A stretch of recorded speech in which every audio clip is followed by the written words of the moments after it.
Welcome, ladies and gentlemen, to Freaky Fast Broadcasting on your Wednesday night. Tonight, we give you the coverage of the WSSR VRS Cup Series for Season 11, Race 5 of the schedule. Coming off an incredible Texas race where we got to see John Forbes Jr. go back-to-back, winning Dover and then last week at Texas. Here tonight, though, we get to test our skills going left and right with the brand new course added to iRacing. It's Portland International Raceway, where drivers are all still learning this course. We're learning up in the booth. Some just downloaded this track right before the practice session started.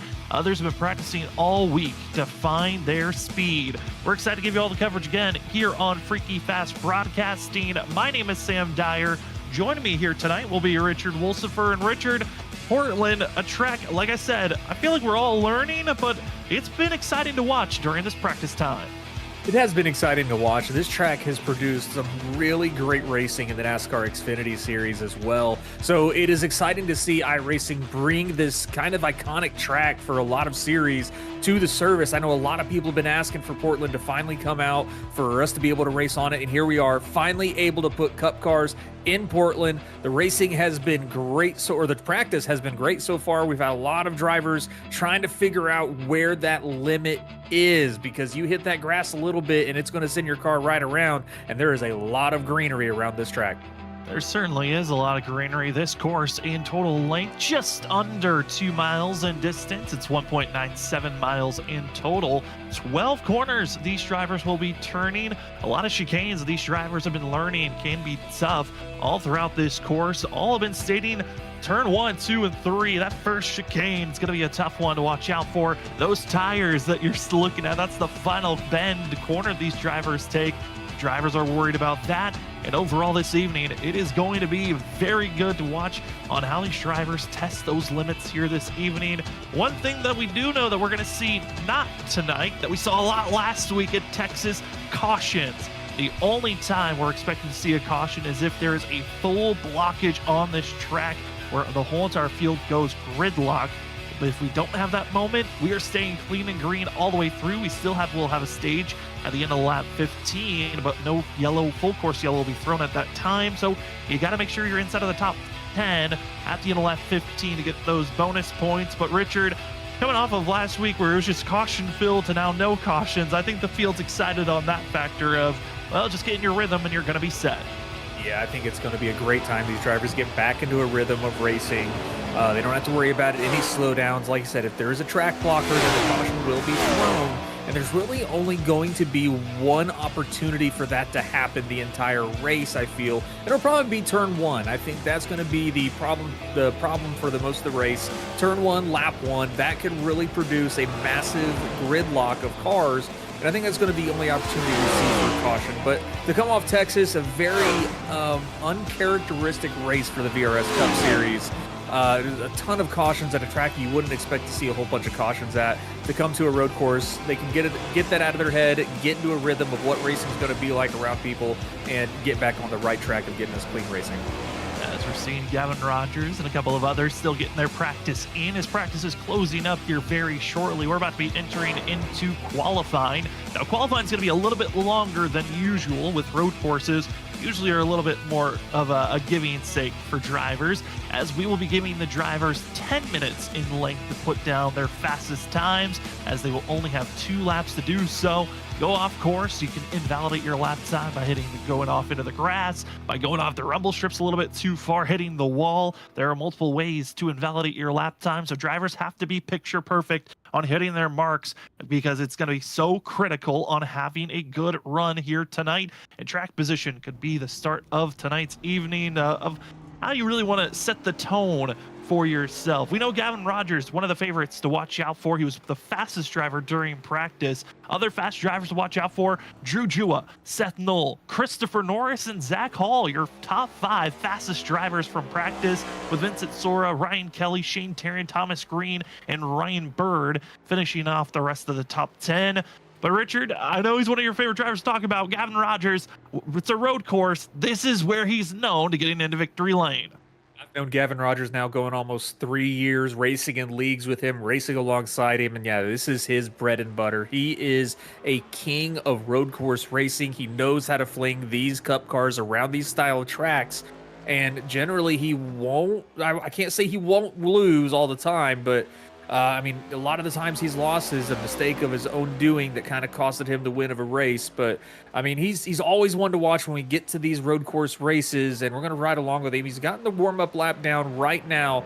But I mean, one thing these drivers, like we were talking about earlier, is like they have to stay off the grass. I mean, if you watch this track in real life, the Xfinity cars, they like to dip those tires just over the rumble strips into the grass to help rotate that car, to get it to turn a lot faster, to get through these turns faster. You can't quite do that here in the sim. There's not really ruts that kind of build up into the grass to bounce off these curves, but Gavin Rogers doing a great job showing the preferred line in turn one through this 1, 2, 3 section here. A great section through the first couple of turns for Gavin. Keeping it smooth, keeping it on track. That's going to be the key here tonight, as we're seeing drivers, about half the field are currently on their first lap. We've seen also with this next gen, it's not always the first lap that's going to be your money lap. The second lap, when there's a little bit more temp in your tires, also going to be the key factor. And I think tires going to be the big talking point of this evening. When do you want to take tires, or will you even take tires? Tonight's race, only 45 laps. It's going to be a quick race that we have here this evening. And drivers expected just to do a one-stop here this evening. So we'll see who decides to take tires or not as this race moves on into its featured run. But through qualifying, keeping it on track, utilizing the rumble strips is Rogers as he's coming around the final bend to set the tone. Is the first lap going to put him on pole, provisional pole for now, or will someone else try to steal that glory as the 75 crosses the line? This long straightaway going to be giving attempts if drivers can get through the gears, build up speed, and there's a slight lockup heading down into turn number one, but it's Rogers top of the board with a 113.8 as he messes up that first corner. That first lap is what he'll stick with. Yeah, that is a very rare mistake by Gavin Rogers, just kind of overshooting and not getting that line right in turn one. So he's going to have to stick with that 113.846 and hope that that keeps him the pole. But Christopher Norris now taking to the second place with a 14-1 as we ride along now with Douglas Newbigging, who had a struggle last week, was showing a lot of speed, was running up in front quite a bit, but just got involved with some late race accidents and was unable to really recover. As he crosses the line, he will cross in the, did not look like he got a lap through, so he's got to try his second lap to get a lap time in. Yeah, it looked like for that 7, he was preparing to start his first lap. Didn't like the way that he entered into that corner. He'll reset and give it another whirl. Here's Brian P. Johnson, our Season 1 WSSR VRS Cup Series champion. Did not find himself being the strongest road course driver around, but hoping to find himself with better footing here this evening. Across the line, we'll see what this first lap places that 28 machine. And looking at the times currently, not going to be pole time for himself. 18th place for Brian P. Johnson. More drivers closing in on that top spot. Drew Jua, first lap. He's going to be 6/100ths of a second off of our pole time as he crosses into second. Nick Crawford finding some sneaky speed, and Vincent Sora taking the top spot for the 51. He's our provisional pole as we are crossing in to the halfway zone of qualifying. Fantastic lap from Vincent Sora. Kicks Gavin off the pedestal for the pole position. That's got to be gut-wrenching a little bit for Gavin there as he, he thought he had a really good lap, and he really did, but Vincent Sora topping that really well. Brian P. Johnson coming around, trying to get his second lap, see if he could be a little bit faster, start a little further up the field, because right now he's going to be starting about the middle of the field, it looks like, so actually a little bit further back. So he's off the track, though. That lap will not count as we ride now with Zachary Hall. Zach Hall, a driver that you look at the past couple of seasons, he's one of the few that have been able to topple Gavin Rogers when it comes to getting a win at a road course. And it's a 32 machine. He's been practicing all throughout this week, trying to find little inklings of speed. He would love to get the pole time, be up front, set himself in a position where he knows that being up front and controlling the drivers behind you, it could be the factor of getting into victory lane. And for a driver who's also trying to turn his season around, Zach Hall, I mean, the mentality of a win would be amazing, but I think if anything, it's more of just get a good finish. Is this 32? as Hall crosses the line. Lap 1 going to be the slowest of all those that have set a time so far. 28th position. Looks like he's going with kind of an oval approach. Take a slow first lap, and we'll see what we got on this second one. Yeah, it's kind of get your bearings with the track. I know you just had a lot of practice. You just got off a practice session also before the qualifying, but get your bearings, get the heat in those tires, get those tires to grip up a little bit better, and then put your speed down. Comfort is the biggest thing, comfort and rhythm. So a lot of these drivers will go these first 2 laps, get a rhythm for the track, and then put the speed down on the second one as we try and watch and see what Zachary Hall can do. But last season, he was the #1 because he was the defending champion last season. Not this season though. He's back into 32, and it just kind of seems like that #1 I guess the #1 number on his car, luck, has kind of followed him so far this season. So he's definitely looking to maybe have a good run here at Portland to turn his season around. Turning it around would be such an important factor for this 32 team. Coming around the last couple of corners, what does Hall have for us as he exits onto the front stretch? Where will Hall be? He's 5.5 seconds slower than Vincent Sora on that first lap. Second lap comes across the line. Not good enough for pole, but good enough for the top 10. 6th place for Zach Hall, and what a charge for himself. Looking at other drivers on their times, everyone else has finished up, except for one who might be attempting to go for another chance. That's Gavin Rogers in the 75 with 2.5 minutes left in qualifying. And Rogers maybe sneak something here because it looks like that second lap is the critical lap the drivers are looking for. But I don't believe Rogers will have the speed here or himself getting this lap to count, have enough momentum. He's going to be taking his time just reassessing this track, as he will not be able to put down a quicker lap for himself here as he parks it, calls it a qualifying attempt. And Richard, that's it. That's qualifying. Vincent Sora looks to be taking the pole here this evening. Yeah, Vincent Sora putting down a phenomenal speed lap there. You know, like we said, about 5/100ths of a second faster than Gavin Rogers. So Gavin Rogers still able to start on the front row. That might be able to save his run a little bit, but he's definitely going to have to fight Vincent Sora going into turn 1, and then also worry about that dreaded turn 1 ARCA break is what you can call it, I guess. And we hope we don't see it because turn 1 is going to be treacherous on the start. It certainly will be, and that's been a worry for all these drivers entering into this race. How aggressive is the field willing to be, knowing that they're only going to have one start if this race stays clean and green all the way through and there's no track blocking issue that will throw out a full course yellow? Race control Steve Benjamin will make that decision if there needs to be a yellow thrown, but most likely this race will stay clean and green all the way through. So this first initial restart could be a make or break for some drivers' nights. I know for some drivers, though, their nights have already been kind of set very low on where they're going to be. Cody Reed, Kyle Rochelle, both given an L2 penalty after last week's race at Texas, and they both will be having to start further back in the field. They were allowed to qualify if they wanted to get a better pit stall, but they will both be given an EOL penalty, so start at the end of the line. Then after completing their first green flag lap, they will have to serve a drive-through penalty. Both, that is for Kyle Rochelle in the 42 and the 25 of Cody Reed. Once they fulfill that penalty being served, they can race on through. But if there is for some reason, a caution before they've solidified that drive-through penalty, they will then have to serve it on the next time that the race goes green. So both those drivers are going to be starting with a mountain to climb. Everyone else in the field, main goal, stay on track. You can find yourself with a good finish, good points day. Small field we have here this evening. 32 drivers have registered up. We'll see how many can take the green here this evening. As qualifying's coming to a close, we're about to be entering into our warm-up period. 5 minutes before these drivers can get ready for hard racing here this evening. And with this warm-up period, allows us to take a closer look of how this season has been so far. 4 races have been finished up for this season, and it's been a fun season so far of seeing all the different winners. We've had 3 different winners this season. Seeing the likes of Joshua Kanata stealing away the win to start the season off, Ryan Kelly at Rockingham, and then John Forbes the last 2 weeks. And it's set up the point standings to this position. Gavin Rogers, top of the board, with Vincent Sora, Ryan Kelly, and John Forbes, your top 4 drivers. The cutoff line you can see on the right side. Douglas Newbegin is there with Brian P. Johnson. But Richard, I mean, point standings, we're seeing the drivers that are winning up front. But also, we're seeing a lot of drivers that haven't won yet. We know they've got the speed to get it done 1-2 on the point standings.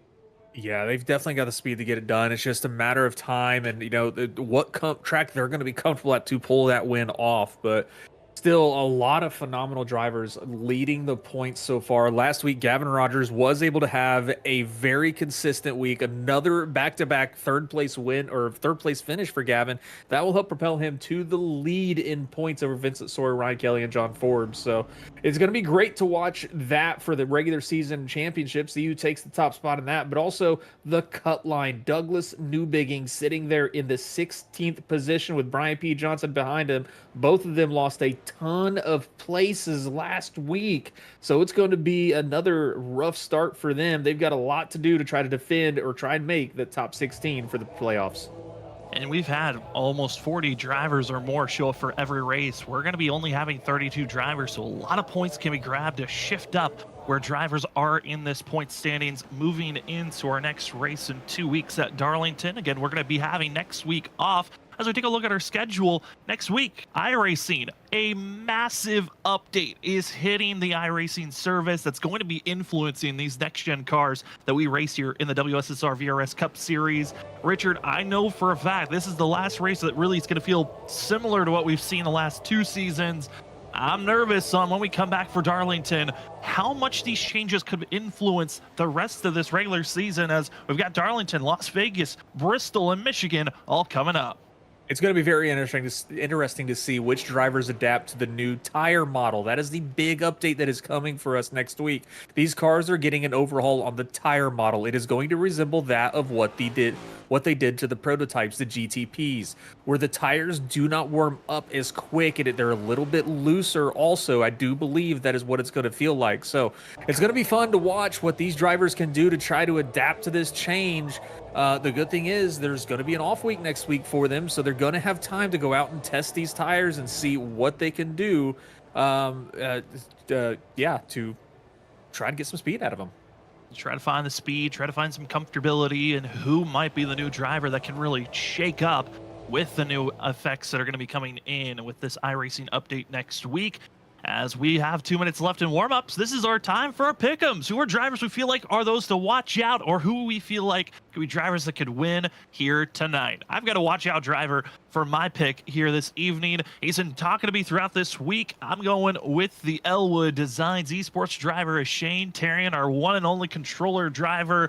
I've been talking to him, and he's been saying to me he feels like he's found a little bit of speed that could be sneaky here tonight. So that 9 could be a driver to watch out for. I'm curious on what Shane's got, because I know he's not the strongest road course driver. I know he's aiming for those top 10 finishes when he comes to road courses. Could he get a top 5 if we see some mistakes? He finds this more speed. We'll have to find out. But Richard, who do you have as your driver to watch out for here this evening? I got to pick my one and true buddy there, Gavin Rogers in the 75 Sundance Pizza Machine for Next Level Motorsports. I mean, anytime there's a road course that comes out onto the service, he brings the cup cars here. He's always fast, especially when they're a brand new track. He seems to pick it up very quick. He knows how to drive these cars left and right. And I think he will always be one to watch when we go to a road course race at any race we do. And then we've got our third member of our crew. That's Robert Moyer Jr., and he's going to be picking another freaky fast broadcasting member. Going to be going with Zach Hall from Snowy Desert Racing. And Zach as well. I know he was talking with Robert, felt like he found some speed. We're talking to drivers that feel like they've found something. The only problem with all 3 of our picks, they weren't the driver who got the pole. That's Vincent Sora. But I feel like all 3 of those drivers, key factors to watch out for on who can find that speed to get up front. As we are closing into the end of the warm-up, want to also give some thanks to our sponsors that are helping out for the WSSR VRS Cup Series Season 11 with the title sponsor of VRS. That's Virtual Racing School. VRS wants to help you get even faster in sim and even beyond. Go on over to the virtualracingschool.com to check out all the ways that they can help you become a faster driver today. We also want to say thank you to GTR Simulators. If you want to find yourself with pro-level racing rigs, go ahead over to gtrsimulators.com today and check out their wide variety of racing rigs that can help you feel like you're in the real racing machines. Also, Trophy Smack. Sim Precision Prints, and our camera provider for Freaky Fast Broadcasting, Whiplash Sim Cams. As the drivers are gritting up, it's time for us to see where the drivers will start out for this 45-lap race at Portland International Raceway. And top of the board, it's the 51, Vincent Sora. Used to be the driver that we used to call as our ace at the road courses. He's got his competition to his outside. Second place position, it's the 75 of Gavin Rogers, who was our current ace to watch out for. Behind them in row number 2, 38 of Christopher Norris, having one of his best runs qualifying-wise of the season. Let's see if that 38 can keep that position throughout tonight. Fourth place, we find the 77 of Drew Jua. Larry Yingling with a great qualifying time here at the road course in 5th. Zach Hall going to be Robert's pick in 6th position with Nick Crawford 7th. 8th, we find the 88 of Seth Knoll. This 9th place is the 7 of Drew Jua. Finishing out the top 10, it's the 27 of Jared Talmadge. Back in 11th will be Ryan Kelly, the number 3 machine, and Sam's pick of Shane Terrian starting outside of him in the number 9 and 12th position. Chris Stitz starting in 13th, and Ryan Burns to the outside in 14th. Cedric Hunter, the number 13 machine, will be starting 15th, with Brian McCann starting in 16th in the number 8. John Forbes, last season's champion and defending champion, John Forbes Jr., will be starting 17th in the number 1 machine, with Joshua Kanata starting outside him in 18th. Thomas Green will be starting 19th, and Samuel S. Garcia will be rounding out our top 20. It's 21st. It's the 24 of Holly Fonseca. 22nd is the 4 of Colin Carroll. Pete Tart will be back in 23rd position. Cody Reed will be starting out tonight with an EOL penalty and a drive-through penalty that he must serve, as he officially will qualify in 24th. Brian P. Johnson will take 25th here this evening, with Colby DiCarlo going to be in 26th for the 22. 27th, we find the 91 of Martin Morales, with Munatsi Major going to be to his outside in 28th. Ben Kinney going to be in 29th, with Brian Noel finishing out our top 30. And the last 2 drivers going to be GT Irizarry, and are going to be also seeing the likes of Kyle Rochelle in the 41, as well as for that 41, he will be tagging along with Cody Reed, EOL, and drive-through penalty for himself to start this race. 32 drivers will be taking the green here tonight, as we will pace around Portland International Raceway. 12 corners, a little bit under 2 miles in distance. Richard, I mean, we've been harping on it. It's going to be a race to watch where you want to go on keeping yourself out of trouble. But this track, from the driver's point of view, it feels so narrow. I'm curious on the amount of side-by-side racing we're truly going to see here this evening.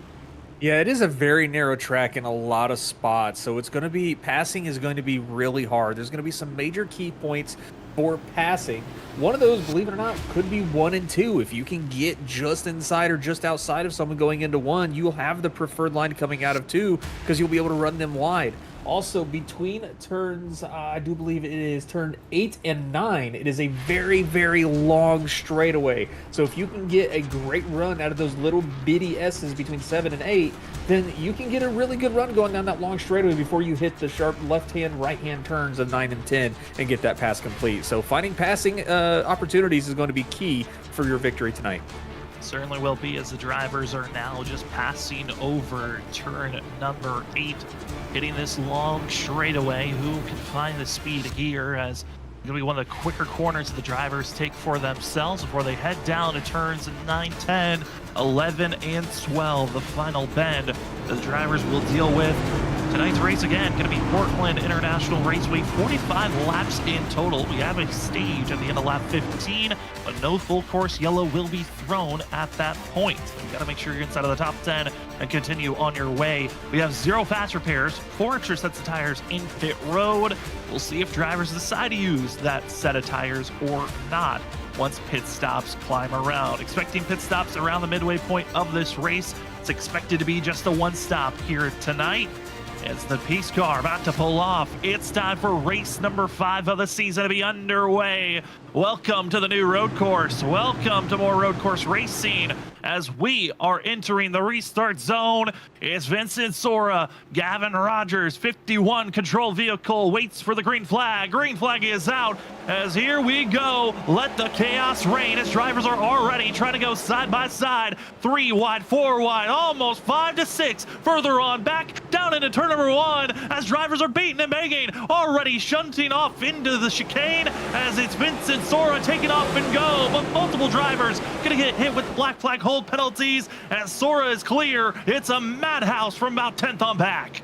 There it is, turn 1 chaos is what we just saw. About 4 cars shoved off into that little runoff zone to the insides of 1 and 2. They're going to get a slowdown penalty, so they're not going to be able to keep that position back as we see the number 88 slow on the outside of that turn right now. He's got to give that position, and ooh, we almost got another spin just behind him as well. Jared Talmadge, a big loss of time. Ryan Bird trying to find spacing on where to go. Ryan Kelly going to be stuck on the outside group. That 3 going to lose plenty of time for himself. A lot of big high-end movers have already shown. John Forbes on that first corner gained 8 positions. The one already up to 8th place for himself. And big lockup for Nick Crawford. Completely misses the corners to 74 as he rides through the grass. And he's back out on track going into the final bend right in front of the 88 machine. Seth Knoll will take that spot away. Again, drivers that have to do a drive-through penalty. Cody Reed also going to be seeing Kyle Rochelle. Both going to have to make that stop here on this go-around. But throughout the field, already starting to see a little bit of spacing out between one another. But what a first lap we got to experience there, Richard. Very wild first lap indeed, as the drivers do pull down pit road now to serve their drive-through penalties. And these drivers, they're still not giving up. They might be giving space, but there are still small groups of cars that are side by side as Drew Jua off into the grass. A misstep on the turn for him as he's going to lose quite a few positions himself. Drew Jua, Nick Crawford, both drivers that qualified inside of the top 10, just trying to stay in the top 10 currently. Zach Hall has been able to move up now into 4th place. He's up 2 positions, but John Forbes Jr., probably the biggest mover right now. Already 2 laps, up 12 positions from where he started. This one is already on the biggest march of the night. Huge march, massive gains for him, and that's a great move for John Forbes. As far back as he started, 12 positions is huge for 1 lap. He is looking to try to get up there and challenge for the lead, with the 3 guys that are basically checked out are almost 4 seconds ahead of the rest of the lead. Vincent Sora, Gavin Rogers, and Christopher Norris are checking out and leaving this field behind. As our top 3 all within basically a half a second of one another down into turns 1, 2, and 3. I got to give huge kudos as John Forbes trying to figure out how to set up to get by this 32. But I got to give credit, Christopher Norris. He used to be known that road courses was his best tracks to be at. His best finishes were always at road courses, and he's proven it right now, but this is way beyond what I was expecting. I did not think that Norris, 3 laps in, would still be attached to our top 2 that have been the 2 favorites at every road course we go to for the past 3-4 seasons we've had here at the WSSR. Yeah, Christopher Norris is doing a phenomenal time, or having a phenomenal start right now at this race. And I think the biggest thing right now is whether or not he's going to be able to save the tires like them and have the longer run speed. But he's doing a great job, pretty much glued to the back of Gavin Rogers' bumper. But he's keeping up with these two, the 2 aces of road course racing, and Norris just having a great start to this race here at Portland. Top 3 continue to stay in line. Other big movers that have been going on, teammate of John Forbes, that's going to be Thomas Green, up 8 positions in his first 2 laps being ran, as he's right behind Douglas Newbig and Drew Jua, Larry Yingling, and a pack of drivers that are just trying to reassess after their mistakes in the first 2 laps. As we're seeing everybody in line, other big movers behind them. 16th position, Ollie Fonseca in the Ollie yellow machine. He runs in 16th place, up 4 spots for himself, as drivers are just taking every advantage possible, and some taking a little bit more of any big chances they can, as one driver completely missing the first chicanes. That's going to be Seth Knoll, as also Pete Tart, big loss for that 40 machine. He goes off course. But the 88, Seth Knoll, he made a massive push by Zach Hall and John Forbes. Big loss of time for the both of them. And those 2 drivers, they're about to be in a big holdup, as Knoll has to slow down with his slowdown penalty he's dealing with. And instead of, maybe staying in front of this pack, he's got to continue to lose time until that yield penalty goes away. Yeah, Yeah, that is two huge slowdowns that Steph Knowles had driving through that little runoff area between 1 and 2. I mean, you can't do that. I mean, he's probably just trying to save his car, I get, and it could overall helped him in the long run because it could have shunted him off into the wall like we just saw Pete Tart do as well. But cutting that turn, he just launched through 1 and 2, had so much speed. Just can't do that. It just gives you massive, massive slowdown penalty, and you got to wait and just let more people by than what you really wanted to. Battling for the lead position, Gavin Rogers attempted to pass down into turn number 1, misses his opportunity and gives a chance for the 38 of Christopher Norris. He now slots himself into second position. 5 laps in, and our front 3 are over 4 seconds ahead over Zach Hall, but they're giving a show now. That first corner is where all the drama is. Drivers are really struggling on attempting to make passes, be in the right setup positions. Rogers loses 1 position. We'll see if he can gain that spot back after his first attempt to go for the lead. Yeah, turn 1, like I said earlier, is definitely going to be a major passing opportunity for drivers because it's who's going to brake late, who's going to brake the hardest to get into that turn. If you're willing to gamble and brake later than everybody else, you're going to have a better opportunity to have more speed to get around them, or just put yourself in a better position to take the turn. So as we saw Gavin Rogers, he tried to make the turn to pass Vincent Sora, and he slipped up, which allowed Christopher Norris to get around him. And those two are starting to get a little bit of gap from Gavin, but don't count Gavin out yet. He's still got some time. He's letting those tires cool off a little bit, I guarantee you, and he'll be back up there challenging to get that second place back. And Norris will continue to follow in suit. Multiple drivers, though, hitting pit road already. Ryan Bird, Cedric Hunter, both entering pit road for themselves. Not sure if this is a scheduled stop or not. In fuel window, we weren't given the exact fuel window on how far these drivers could go, but I'm curious on this thought, Richard, of if the drivers are thinking about this is a just quick stop and go. And we were just told by our producer 41 laps is the fuel, so you can make it from here with this pit stop for a splash and go. I'm not mad about this strategy from them as well. What this is going to do is it's going to put them behind the field, but it's going to give them clean air. They're going to be able to run the track and not have to worry about driving around other people. Yeah, they might catch the guys in the back, but it's going to be a lot easier to pass 1 or 2 cars that are quite a bit slower than you than trying to keep up with the guys in front of you and kind of making you slow down more than what you wanted to. Shane Terrian, a huge moment right there as he gets into the outside wall there on the backstretch. Shane Terrian trying his best to keep up with the likes of Brian P. Johnson as well. Of seeing the 16 of Joshua Kanata behind him, but he hit the rumble strip just wrong, and it sent him right into the inside wall. He'll lose time. Damage is showing, and that is a frustrating moment for yourself. Seth Knoll now going to be going into pit road, as well as many of others. It's going to be Brian McKay and Shane Terrian taking the early stop, and I like this call by the 9. Just took that damage, come in, get the splash, and maybe see and assess how bad is this damage I just collected. Yeah, you might as well. You got some damage. You hit the wall. You lost a bit of time. Just go ahead and pull that lap out. Make it, just a kind of a reset. It'll mentally reset himself as well. He'll be able to see how much damage that did. Try to get some of that repaired because that car is hard to handle.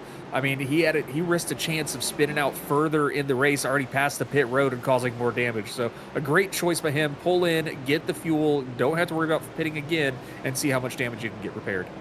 I know this is always the thought of with fuel, it's just a splash and go that you're taking. There's not really a thought of, well, I need to maximize my fuel as far as I can go here. But for the drivers that are up front, you can tell who's in the mindset of I need stage bonus points compared to those that are saying, I just want to set myself up for later on in this race. Is going wide. It's going to be one of those lucky duck drivers. I believe that was the 7 of Douglas Newbigging, who's wide once again in a big slide around Thomas Green, who will take advantage and move up to that 9th place position.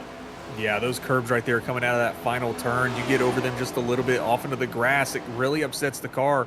The balance just gets completely offset, but a great save from Douglas Newbigging. He kept the car off of other cars and off the wall, keeps it straight, keeps it clean, and that saves potentially, a better finish for him instead of falling further back and having to pit to get damage repaired. But, I mean, these drivers, you could tell, like you were saying, like some of these drivers are worried more of getting stage points. Other ones are just like, you know what, we're going to take the fuel now and not have to worry about it the rest of the race. And they can just get in their rhythm without any kind of interruption. And they're not worried about traffic right now. Like I said earlier, they're going to get by the slower guys, but they can just worry about their race, worry about driving the track and putting down the best laps they can with zero worry of, cars about the same skill as them around them. You're seeing right here GT Irizarry, Sam Garcia, as well as Brian Noel racing around one another. This is battling and going for 17th position. And you're going to see these small little pockets and little pods. They're going to be a lot more defined as the race goes on who can get away from one another, who's kind of trapped where they're at. And currently, it is seeing the drivers in the middle of the field. They're starting to find their 1-2 drivers that most likely are going to stick around unless mistakes happen like that. With GT Irizarry going wide, Garcia takes advantage to the inside. And Brian Noel attempts an outside run, but there's just no space. This time, that run to the 0-0, losing out on massive momentum on this long straightaway as GT Irizarry is thinking about attempting to pass. He'll think better of it. And Noel out of nowhere, what a dive bomb move by the 0-0. Massive move by Noel there. He took the chance, took a late break zone to GT Irizarry. He might not have the run out of the turn, but he's able to plant that car right in front of Irizarry and keep that position. But he's going to run wide. GT's going to look inside, not quite there. They're going to stay back in line, but a great move from Noel to gain another position and put another car behind him. What a move by that 0-0, and that's going to be the curious point of we're seeing drivers locking up going into turn number 1. But if you got your master cylinders and your brake bias dialed in to allow you to make big moves like that, take advantage of your brakes being perfect at this moment. As we are 9 laps in, we are closing into the end of this stage, and in a blink of an eye, this race is closing up. Richard, I mean, we look at our top 10 drivers, those that are at the cutoff line. You have Douglas Newbegin 10th, as well as, oh, take that back, we got to move up to the lead. Vincent Sora was challenged for a quick moment as Christopher Norris, once again, a driver attempts for the lead, mistake made, and will stay side by side for second position. Norris backs out. That's Gavin, your own try. Gavin, I give it my best effort. Vincent Sora was able to defend his lead. Christopher Norris tried making a move and just locked the tires up. And the downside, that's going to heat those tires up. It's not going to make them happy. It's going to make that car a little bit more unsettled, a little bit more uneasy to drive. He can let him cool down here a little bit. And he did a smart move. He was side by side with Gavin Rogers. He just conceded the position. He's going to sit there and just kind of ride behind, let those tires cool down, and then maybe make a tip later. But Gavin Rogers back to P2. Vincent Sora still another defense into turn 1 for that lead. Update on some of the drivers further on back. Cody Reed, he has already done his pit stop. He's back in 31st position, dealing with the penalty that he had to serve at the start of this race. Same for Kyle Rochelle. Pete Tart, currently last on the ticker board. That's some massive damage for the driver who came off of a career finish last week at Texas. Took 6th during that race. Doesn't look like it's going to be that great of a finish here tonight as he was dealing with massive damage. Had to stay in pit road for almost a minute and a half for the 40 machine. As looking at Cody Reed, notoriously known for being very good at road courses, doesn't look like the case going to be made of him making any big charges. He's going to need some massive mistakes from his competition to gain some decent points here tonight. As we continue to race on, you're seeing Cody Reed. Right behind him, it's the leaders, Vincent Sora, Gavin Rogers, Christopher Norris. Where does the 25 go as we're closing up on this long straightaway? This is the best place, I think, for these leaders to try to get by this 25 machine. It's going to be the best opportunity so they don't lose a lot of time. We'll see what Cody Reed does. I mean, staying on the lead lap really doesn't matter so much here because at this point, we're really not going to get a caution. So nobody's going to get a lucky dog. You're just kind of, when the leaders catch up to you, just let them by. I mean, you're more worried about your race overall at this point. So he's going to sit there. He looks like he's going to run a little wide. Saw a little bit of smoke. He might have locked up, but an easy pass for Vincent Sora as Gavin Rogers has now got to find an opportunity to get around Cody Reed. That'll put a little bit of time between Vincent Sora and Gavin Rogers now. Gap up to now a full second between first and second position as Reed will just follow in suit as Gavin Rogers, Christopher Norris got to figure out how to get by this 25 as they're entering into the more technical area of this course. It turns 4, 5, 6, and 7. The wide sweeping corners, and there goes Reed. Stays out of the way of Rogers, and that's another driver down as Rogers now's got the spacing, but can he catch up to the 51 is going to be the key factor of tonight's race. Looking at other drivers that are battling all around this track, Zach Hall, he's moved up to 4th position. He's got hounded behind him is Nick Crawford, John Forbes, who was the aggressive run at the start, an impressive just surge in the first corner to move up 8 positions immediately, now up only 11 where he started. Yeah, Jared Talmadge, who runs also a little bit deeper back in 11th, and This 27, he sees those stage points as the laps tick away. He still's got a way to go for himself. As take a look at Chris Stitz. Stitz, a driver who qualified decently well. 13th position, only trouble. You look at the front nose, it is dented in. You can tell that first lap, a lot of drivers getting into one another, and the 17 has some major front end damage he's dealing with.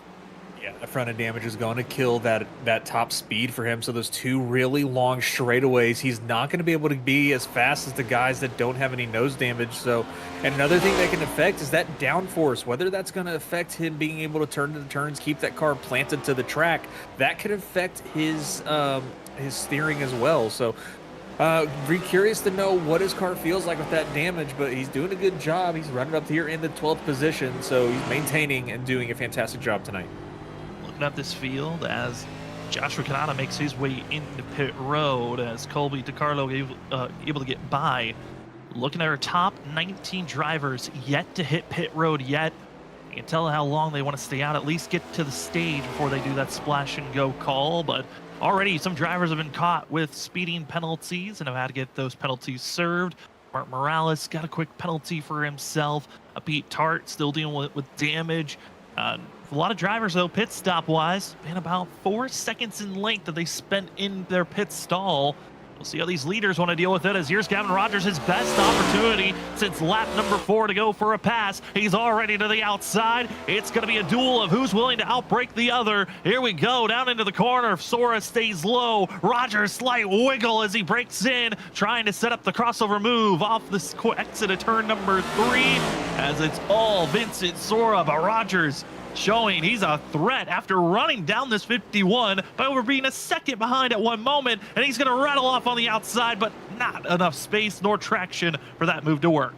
Yeah, I got a little loss of time there on that outside of that turn, but he still maintains a very good distance behind Vincent Sora and just trying to make that pass into turn 1. But when you got two drivers like Vincent Sora and Gavin Rogers, I mean, they're both, I don't think anybody's going to outbrake anybody unless you want to wreck your car almost. And that's almost what we saw. They just brake at the same time. They were able to heavy brake at the same momentum.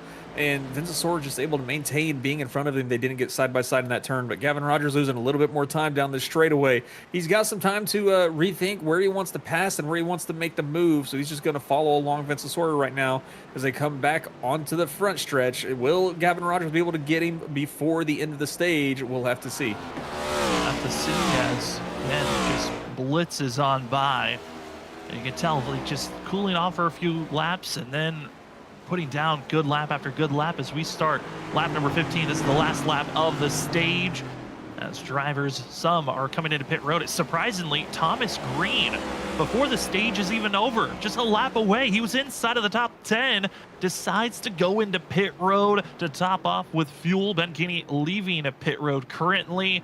I'm kind of shocked by that call by the 31, but that moves in Jared Talmadge into that 10th place position, as he looks pretty solidified in that 10th place spot. Not a lot of movement expected throughout the top 10, except for around those positions of 5th, 6th, 7th, and potentially 8th.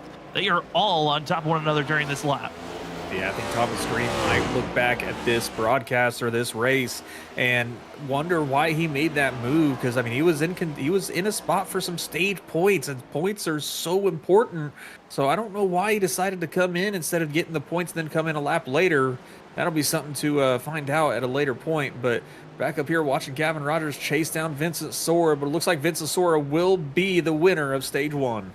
Congratulations to the 51 team. Vincent Sora takes stage 1 here tonight. That's 10 bonus points for himself. 9 goes to Gavin Rogers. 8 goes to Christopher Norris. And the battle of who can cross the line inside of the top 10 is going to be the key, as looks like at it, everybody stays where they're at currently. Vincent Sora, congratulations on your stage win. He's been leading every lap so far. Might try to attempt to lead the most laps, and these are bonus points where for Sora, I mean, he could be taking the points lead after tonight's race if he can continues on this path. Gavin Rogers, though, wants to change that fate and make sure he's the points leader after this race is over. But Richard, looking at their first 15 laps of this run, I mean, Portland's showing off. This is a great racetrack to see some great racing so far. Yeah, it has been really awesome to watch these guys take this track on head on. And I mean, you've already seen the turn one chaos, even after the turn one chaos from the start of the race. You had cars driving through that center area, skipping turn 1 and 2, getting their slowdowns. You saw some drivers hitting some of the curbs that are in the middle of the track, sort of, and getting into that inside wall and that backstretch. I mean, we've had almost everything so far tonight at Portland, and these guys are putting on a show for these cars tonight. Looking at some of the drivers' last laps, this is something I was curious about. Kind of, I know for yourself and I, Richard, we race on a different league on Tuesday nights. We just came off of a road course race. What are the tires looking like for these drivers? Because the old way that you used to run with the next gens was you really didn't think about taking tires. It was all about build the heat, keep the heat, and your car will stay on track. But taking a new set of tires has slight advantages that some of the field might take, and with those that continue to stay out, I'm curious if they're thinking about maybe taking right sides, left sides, and oh boy, what a call there as DeCarlo able to stay away from getting into the 13 of Cedric Hunter. But I'm curious on your thoughts for those that are staying out. Is there maybe a thought of taking tires, or is it all only going to be a splash and go? I really don't have an answer for this one, because I mean, Portland, a track I haven't touched yet, because every road course is different with these Cup cars. I know at Circuit of the Americas, tires were a huge factor, as we found out last night. But like I've raced at Watkins Glen where tires really didn't matter that much. So it's a hard decision, especially in this situation. I mean, from the looks of it, there's nobody really taking tires. We've had a few off pit times, like Shane Terrian was in for 7 seconds, but the majority of everybody's been in between 3.4 and 5 seconds. So that's really just fuel only, no tires. So it's going to be interesting to see with these guys who have got a massive lead, if they want to either keep that massive lead or if they just want to get some more tires to be competitive with those leaders and try to go for the win with some new fresh tires. And looking at that longer stop for Shane Terrian, looks like it was a longer stop to get a little bit more damage repaired for the 9.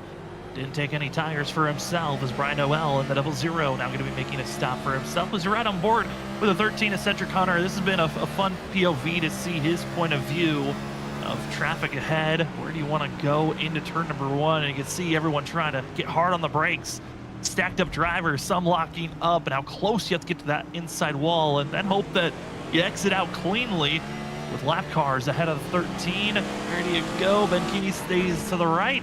The Hello Kitty machine goes on through as you continue to stay in line with this battling for 20th position. This is back in 20th position, but I mean, this is some of the closer racing we've seen on the track. So, I mean, you're going to have little spurts of cars, little groups of cars that are about the same skill level, about the same speed when it comes to road course racing, and they're providing great racing. As a great dive from Cedric Hunter on the number 40. He's going to get into his tire there, but they both keep a straight. Great wheel work from Cedric Hunter and the 4 machine of Colin Carroll, but Hunter, in the end, gets the pass done. Both apologetic and both agreement that it's time to just race on. Nobody seems to be angry over the radio as the 13 will take advantage. And now moving up into that 19th position. Next driver on his side, skid up to Ryan Bird and Thomas Green. These drivers have already made their stops and they're on the charge to continue to move forward. More drivers have made pit stops so far. That's Brian B. Johnson, as well as the 00 of Brian Noel. Nobody's taking tires still. It's a splash and go. Call for yourself. And now we're starting to see a lot more signs of if you pitted early, are you getting an advantage or not? Seth Knoll is currently the second driver. He's behind Drew Jula, who is leading those that have already made a stop. And the 88 able to get by the 77, who made a mistake coming around these last couple of corners through 5 and 6. Now it's Seth Knoll, who pitted 12 laps ago, who is leading those that have already pitted. Yeah, and Zach Hall just dove into the pits as well, but the 88 of Seth Knoll, he's doing a great job, a great recovery from all those slowdowns that he had as well. So he's doing a fantastic job after the pit stop, was able to kind of reset his mindset, I guess, of how he wants to attack the track, but he's making great ground after that pit stop. But Zach Hall, one of the top 5 runners, he's making his pit stop now. I mean, with the massive lead that Vincent Sora, Gavin Rogers, and Christopher Norris had, I think they could potentially take 2 tires to maybe get a little bit of an advantage. But I mean, that's all what the driver feels. It's all up to them. It's, you know, if they think the car feels great right now, just take the splash and go and keep on going. Don't worry about that lead gap that you guys have. We're about to be hitting halfway. That's when we're expecting a majority of those that have yet to pit. Our top 9 still have not made their stops. Joining our top 9 also is GT Rizzari, going to be Colin Carroll, also going to be Colby DiCarlo. Those are the last drivers that need to make a stop. On top of that, also going to be the 41 of Kyle Rochelle that need to make their stops here this evening. Seeing Nick Crawford, how to get by Kyle Rochelle, as well as the 1 of John Forbes. This is your closest battle of those that are inside of the top 10 currently. The 1 trying to take advantage of the draft. So is the 74, taking the off approach to the inside. John Forbes, big run. Will he take the advantage on the brakes? But I've been watching this one machine. He's been locking up quite a few times. 41 locks up behind him, but it seems like for John Forbes, that early lap 1 attempt of a dive bomb move has been the only time that it's really worked so far. He locks up almost every time we go into that first corner. Yeah, he's been locking up pretty bad into turn 1, but I mean, there's a lot of drivers that have. It's just a difference in master cylinder brake bias and how hard you want to get those brakes down. So he's still trying to figure out another little bitty lockup there. He is running that car as hard as he can. He wants to get around Crawford so he can get up into that 4th position, but he's still having a great run with as far back as he qualified. I mean, running up here in the 5th position. He's had a great race so far today, so he's up, 12 positions currently from his original starting position. Up 12 spots, and currently one of the drivers that is yet to pit, we can call him our Whiplash SimCam's biggest mover of the race, would be in 11th place, GT Rizzari, due to just not pitting and staying out, getting by drivers that have already done their service. Congratulations for being our first half Whiplash SimCam's biggest mover. Goes to the 14 of GT Rizzari, who's had his moments of going off track, trying to stay ahead of others, and currently being hounded by Ryan Kelly, Thomas Green, as they're trying to find a way to get by the 14. Looking at other drivers that have made pit stops, first driver to take 4 tires in fuel, it will be the 24 of Ale Fonseca, and he drops all the way down to 26th position. He's going to be the sign of, can you make fresh tires work, or should it have been stick with what you got? And I know, like you said, it's a feel thing for these drivers. If you've been slipping and sliding, the heat that you've already built up, it already feels like you're ice skating. You might feel like you need fresh rubber to even attempt to make it to the end of this race. Yeah, some of these drivers, I mean, they're not driving as fast as the guys up front, but they're slipping and sliding a lot more than them because they're still trying to understand how this car handles this track. They might not be that great on road course racing either, so they're burning those tires up a lot more than any of the other drivers. So, I mean, it's just a safer bet for them to be able to finish the race, to get new fresh tires, keep those tires nice and cool, go out there and retry again, because if you get those tires too hot, too slippery, I mean, it's one bad break away from slipping and sliding and smacking to a wall and ruining your race. So yeah, you might lose 5, 6, 7 positions from where you thought you would have finished, but it's a lot better than finishing last place.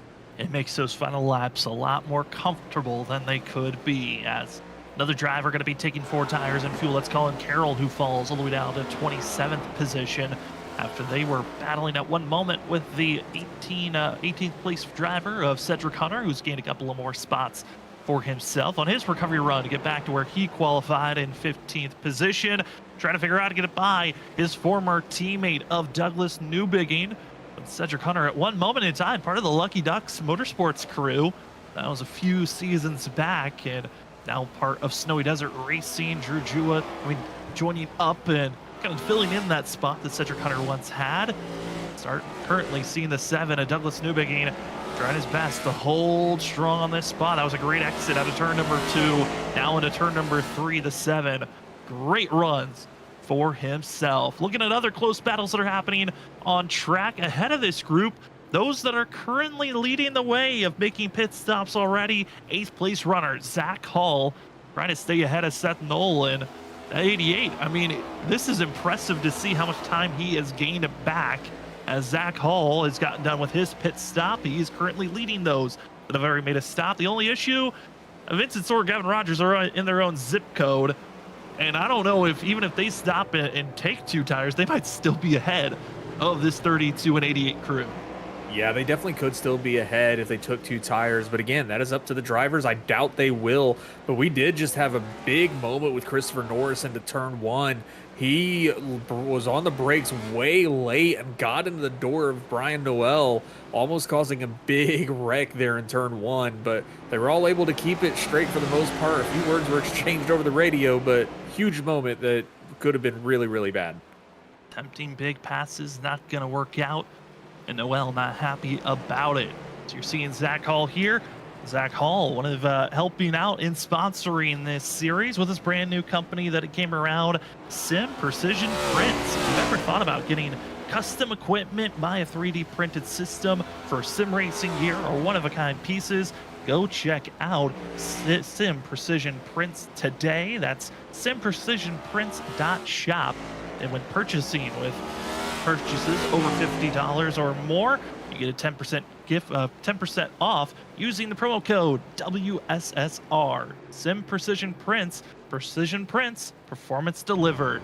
Go on over again to check out Zach Hall's company. Also want to say thank you to some of the other great sponsors. Trophy Smack, some have been giving us great trophies for the drivers, as well have been giving us some of the best in products when you're looking for wall-mounted images or have images placed on your desk. If you're looking for that, go check out Trophy Smack's Wall Smack item, as you can take your own custom image and have it placed on a metal plate that you can smack on the wall with their magnet safe system, as well as they have got stands if you'd rather put it on a shelf or a desk. Thank you to Trophy Smack. If you are looking for other trophies, such as custom trophies, belts, rings, or more, go check out trophysmack.com today and use the promo code WSSRSMACK for 10% off. Thanks so much to both of those major sponsors, as we've got 20 laps to go. We've been seeing drivers up and down the field going back and forth. We still have over 9 drivers yet to hit pit road, our top 7. Then we've got GT Rosari as well as Colby DiCarlo. When will they make their final stop? Going to be the true question. We've already seen some drivers take tires, haven't been rewarded just yet. But Richard, 20 laps to go. This is when it's time to hit your marks. Maybe some drivers weren't mentally, physically prepared for this race. This is when it really matters. Yes, it's been a quick couple of laps, but this is when you really got to make sure you're mentally strong for the rest of this race. It's getting down to the end here. I mean, you're getting frustrated with not being able to get by some of the cars. You're getting frustrated with the lap cars you're going by as well. It's that time where tempers are going to be a little short, I think. But what's really shocking is Gavin Rogers has fallen to 2.5 seconds behind Vincent Sora. I think some of those lockups that Gavin has kind of burned those tires up a little bit. So we'll have to see what they do when they decide to pit, but I am shocked that these top 9 have not decided to come into pit yet. Big moment for the 3 machine of Ryan Kelly, losing over 8 positions, exiting out of turn number 3, practically cut across all of turns 4 and 5 to get back on track, but lost a lot of ground. Gavin Rogers, like I said, losing time, but he is slowly chipping away at that lead position. But Ryan Kelly, driver who is 3rd in points. Road course racing isn't his specialty track when you really look at all the different dynamic courses that we go to. You know that he just wants to come away with a decent finish, currently 16th place.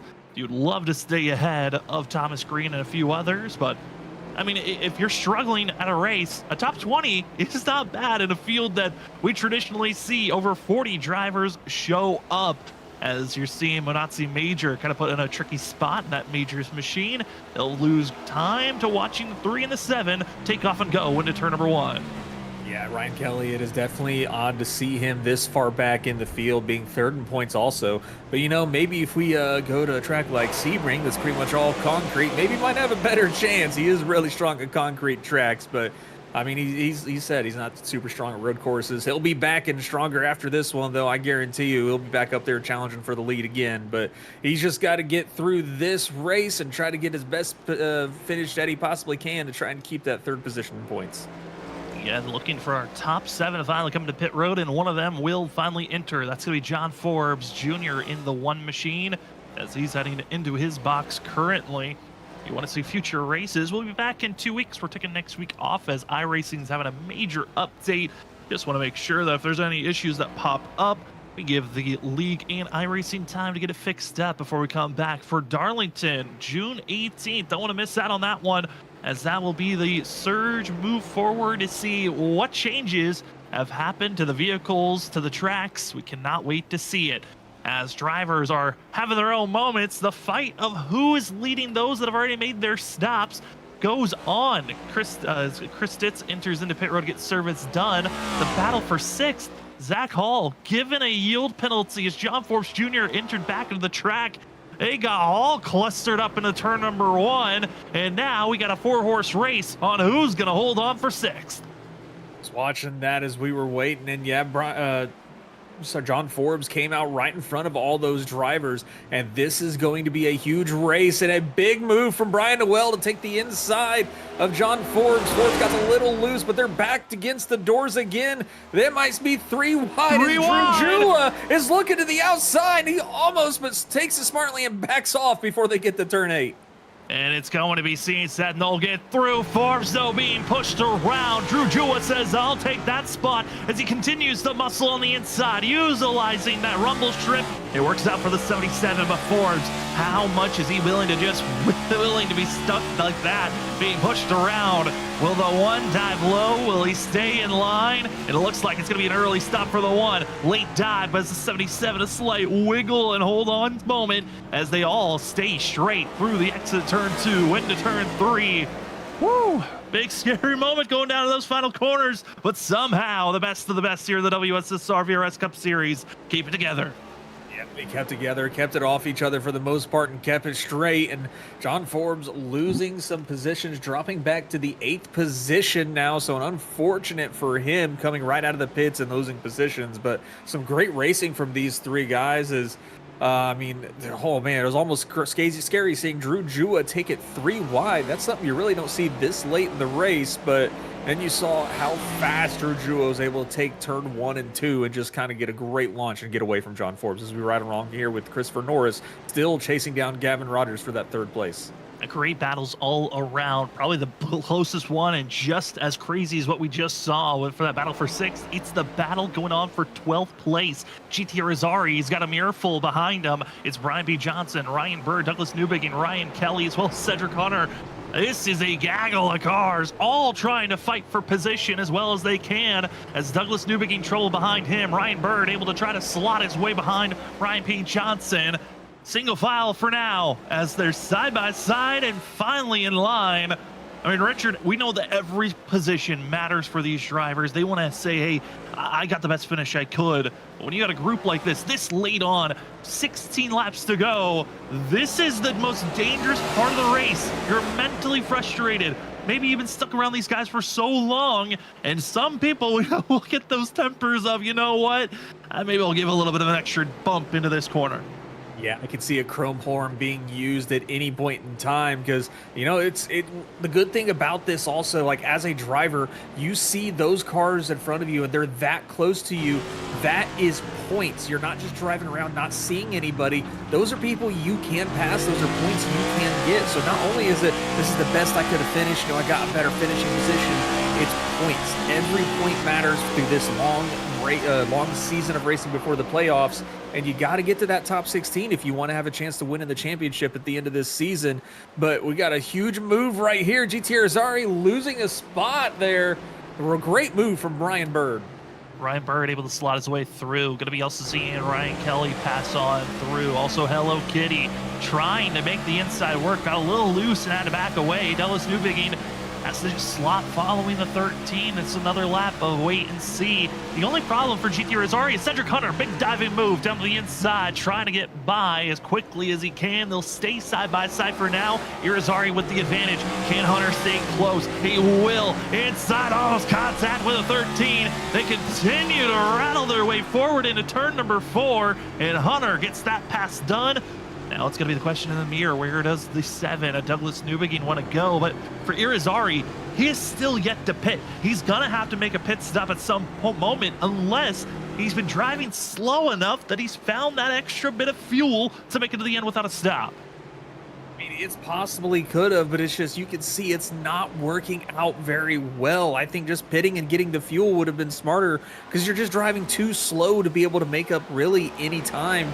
that, that it would have mattered. So I don't see that really working out to his advantage, because if he does run out of fuel, you're more than likely not going to make it to that start finish line with how long this track is. But Cedric Hunter's got to be a little frustrated with that. Also, he was right on the tail of Ryan Kelly and all them trying to make a move, and just got hung up running side by side with Irizarry in 1 and 2 and lost all that ground. And now Douglas Newbigging trying to make that pass also on GT Irizarry.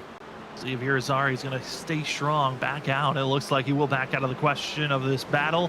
Newbigging strong into the corner, a little bit of a wiggle, and seeing drivers trying to make it through this first chicane. So difficult and tight to find the spacing, but they make it work for now. We fall over to the 3-time champ of the WSSR VRS Cup Series. It's going to be Larry Yingling.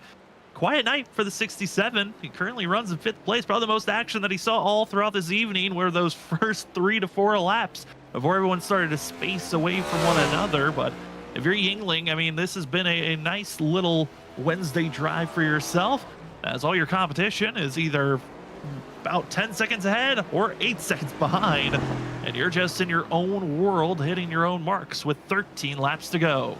I think the downside about Larry Yingling also is he does not have a big enough lead to the driver behind him, I think. I mean, it is a 16 second gap from him to Seth Knoll, but he's still got to pit. He hasn't pit yet, so he will probably drop down another 2 to 3 positions when he makes that stop to get the splash and go, if that's his plan.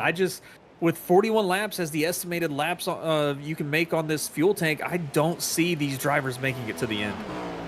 Expecting pit stops. The question is when. I thought for sure we were going to see Vincent Sora, Gavin Rogers, Christopher Norris already make their stops. I'm curious if they're waiting on whoever will be the next one to attempt to go into pit road, and then they'll come in that next time around.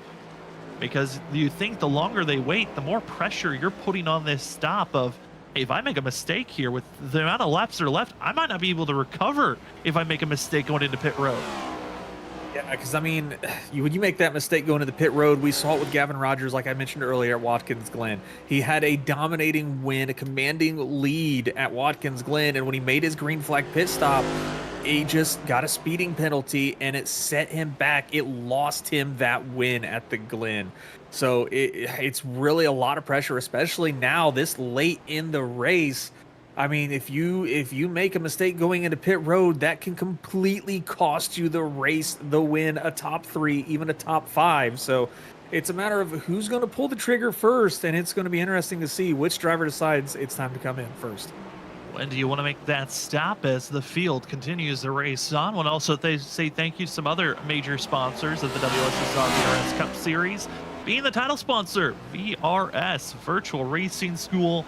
VRS has been an incredible sponsor to see latch on board with the WSSR, a sponsor that I know most of the items were excited to see hop on board. VRS is a way and an instrument to help develop you become a champion across the sim world. VRS has helped out multiple different drivers to help out get into the eNASCAR Coca-Cola iRacing series. Their mission is clear. It's to provide every driver with the tools and knowledge to reach their full potential, whether it's on the virtual track or beyond. Head on over to virtualracingschool.com. Check out and see all the tools that they can help you with, the teachings as well, and the lessons to help you grow as a driver today. Also want to say thank you to GTR Simulators. Go check out their pro level grade sim rigs to help you feel like you're racing in the actual sim world, as these drivers some of them are racing in their own rigs that they've made for themselves, have purchased. And if you'd like to get your own sim rig, go head on over to GTR Simulators. Use the promo code WSSR for 10% off on 10 with over $100 or more at your purchase. Go to gtrsimulators.com today. Don't miss out on your chance to upgrade your rig and race like the pros. Into pit road, it's Vincent Sora gonna make his stop. Gavin Rogers made it previously on the lap previous, and Richard, this is go time. You don't want to make your mistakes, don't want to slide through your box. Perfect entry for the 51. Great stop for the 75, and here's the race off of pit road. Who will be ahead of them for third place? There's Rogers, there's Sora. Gavin, a much better job as he has completely wiped away that lead and is on the back bumper of Vincent Sora. Yeah, Gavin had a 3/10 faster pit stop than Vincent Sora, and he has completely eliminated that lead Sora had. So this is the time. Gavin has no pressure behind him. He will have to worry when Christopher Norris decides to make his pit stop, which I'm going to see this lap. Norris got his lap lead point. So, I mean, it's the time Norris needs to come in. He needs to top off on fuel. He needs to be on the same strategy as these guys at this point. So we'll have to see if he comes in. Is he getting ready to round these last couple of corners? He should be pulling in, but he's going to stay out. Norris staying out, still leading this race. I think he wants to confirm that he led this lap and also trying to set his own tone. You saw there in those final couple of corners heading down into turn number 9 how aggressive this 38 is willing to press into these corners.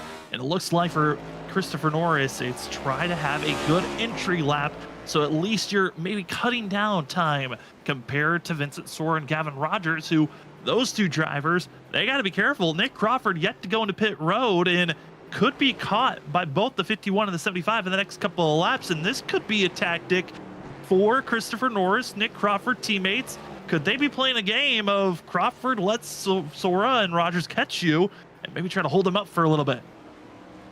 Be a very interesting thing for them to do, but we'll have to see what happens. But Vincent Sora, Gavin Rogers are now on each other's bumpers even more, but Norris still leading this race, verifying he's made that lap lead.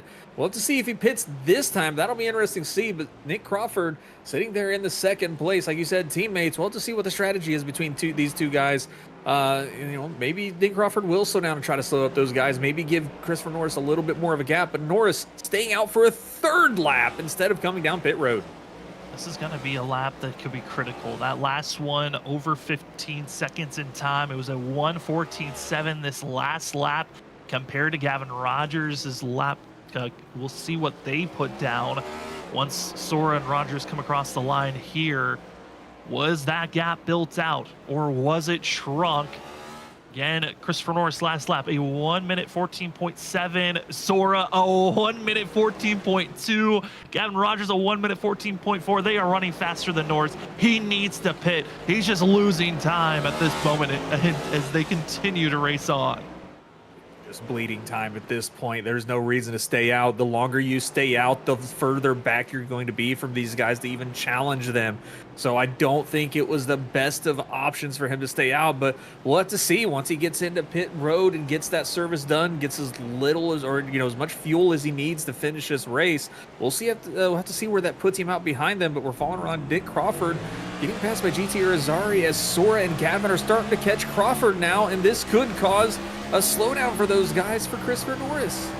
That's the gamemanship. I mean, if you got a teammate who's going to be in the way, might as well see if he can maybe help you out here. We'll see if that's actually the case. As no, Christopher Norris into pit road. He's going to get his service done. Does not stay out for another lap. Doesn't want to risk it. He'll pit on lap 38. Loving those numbers as they line up. Driver that qualified third. Can he stay in third as the run goes on? He'll be passed by both Sora as well as Rogers. Can Crawford get this lap led, or did Christopher Norris maybe stay out so long that Crawford doesn't even get to lead a lap? That could also be a thing that kind of hurts their teammates as they continue to race on. Yeah, Christopher Norris comes out of the pit lane as 5.5 seconds back behind Gavin.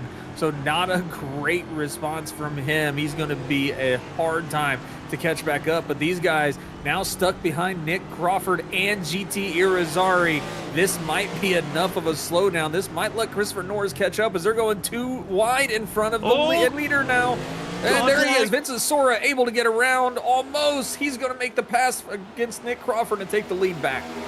And for Crawford, that's going to be so frustrating. You're trying to get by the lap car, GT Irizarry, and he just holds you up and not able to even attempt to defend Vincent Sora, who gets through. Crawford stays out this long and doesn't even get to lead a lap.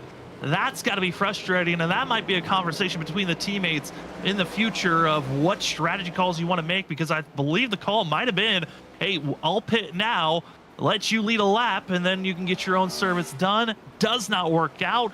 Christopher Norris, a double whammy. He loses ground. It doesn't let his teammate lead a lap. Yeah, that's always an unfortunate circumstance whenever the strategy doesn't play out like you're hoping it to. Nick Crawford, he might have led the lap, and then he might not have. We'll have to check later, but that's unfortunate for Nick Crawford. Stayed out that long to try to lead lap just to get passed by Vincent Sora. Back to the lead. At the downside, Gavin Rogers got hung up behind GT Irizarry and Nick Crawford also, so he lost a lot of ground to Vincent Sora. He's now a second and a half, almost 2 seconds back from Sora. Larry Yingling finishes up his stop, and that is all pit stops done and finished. As going wide, going to be Manazzi Major, as he'll try to get back on course, letting drivers go on by. The battle for the lead, again, 2 seconds is the difference. Other battles that are happening inside of the top 10. We currently have a battle going on for 4th place. It's going to be seeing the Lucky Duck Motorsports drivers through 4th, 5th. It's Drew Jua, Seth Knoll, who can get by to finish 4th place here tonight. Other battles that are happening as well.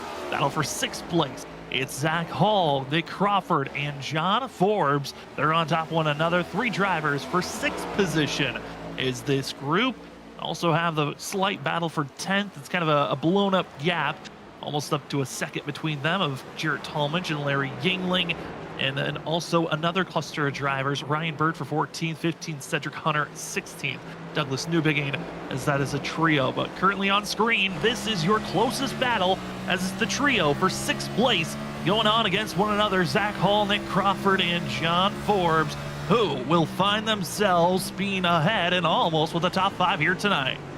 You can see the accordion effect of them braking going into the turn. They were all stretched out. Now they're all close against each other's bumpers, and that was a lot of ground made up from Nick Crawford, who gets right up next to Zach Hall. Zach Hall gets a little bit of a run as they dive into turn 4 here, but Forbes able to gain a little bit of ground on Crawford, almost gave him the little bit of the chrome horn there, but he's going to try and get him more speed, try to get around him on this long straightaway on the background. And he said no, he wants to try to get around him now in the turn. John Forbes trying to make a move to get around Crawford. With 5 laps to go, every corner just ticks away an opportunity to make a big pass and get these positions for yourself. As we continue to watch the one, where will he go? Coming down the long backstretch.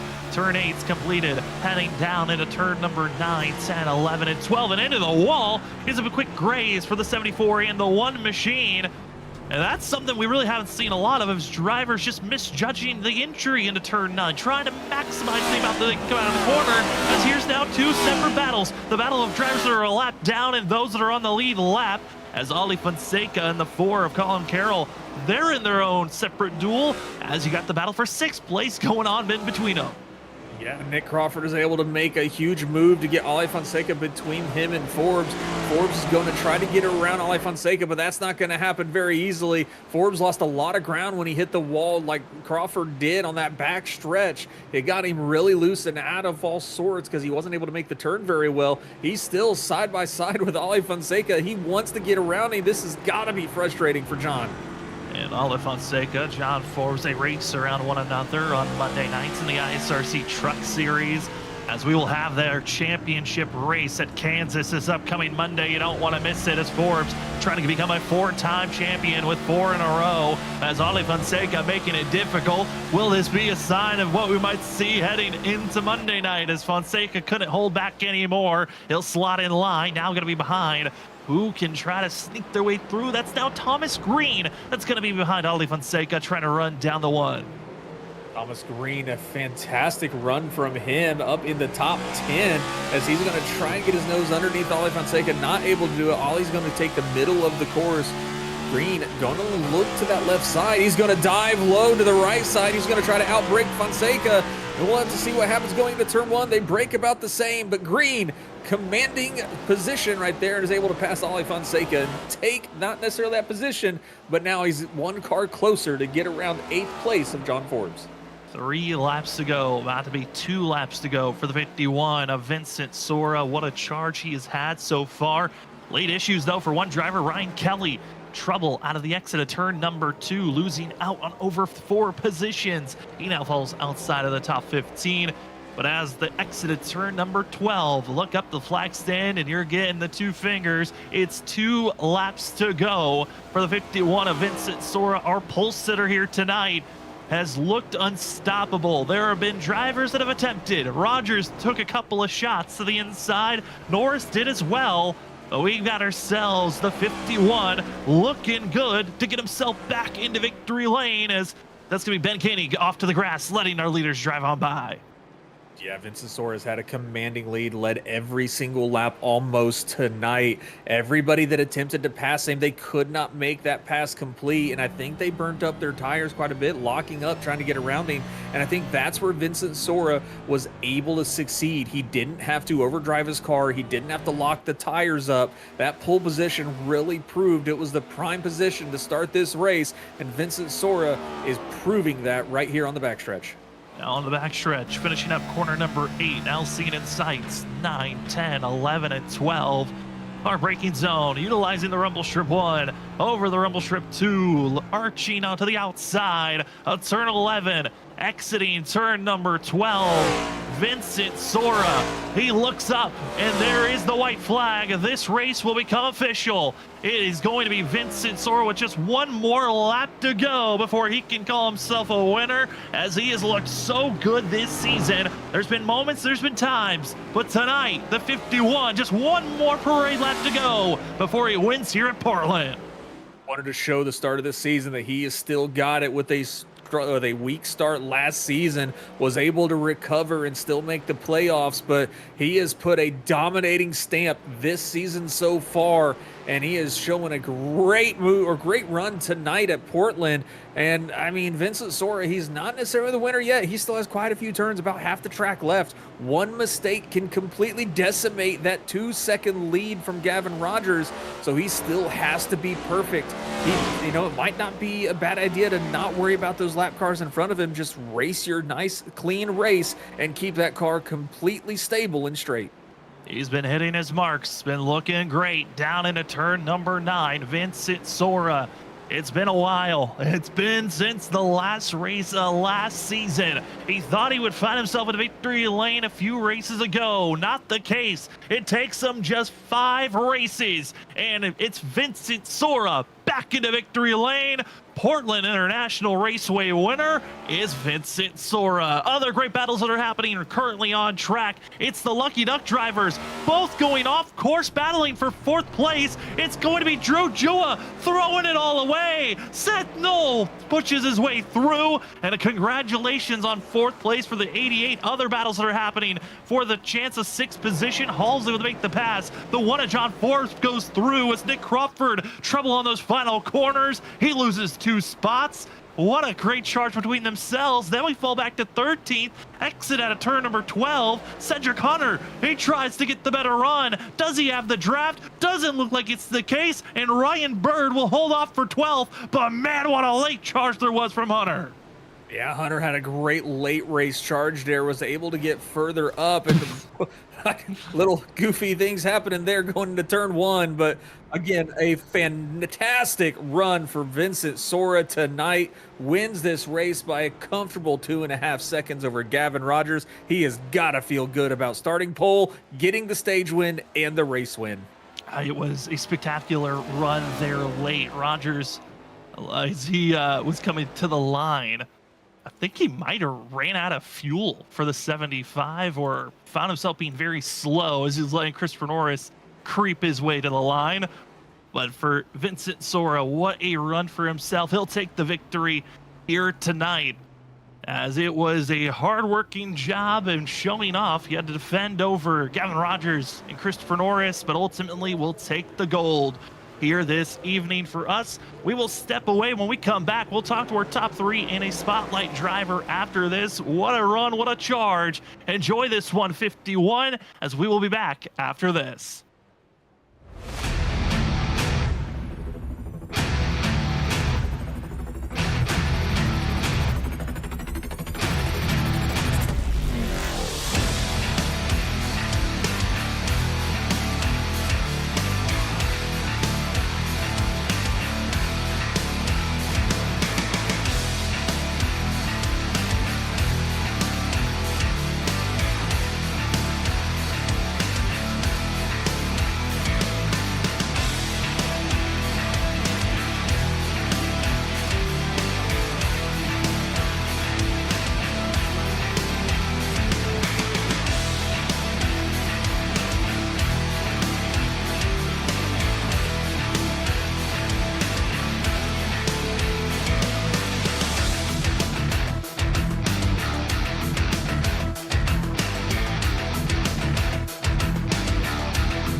Welcome back, ladies and gentlemen, to Race 5 of Season 11 of the WSSR VRS Cup Series, Portland International Raceway. First time we got to see this track in this series, and it certainly put on a fantastic show from start to finish. We're excited to go to Victory Lane to talk to a driver who, honestly, at moments this season thought he was going to get a win earlier, but it comes away at Race 5. It's Vincent Sora.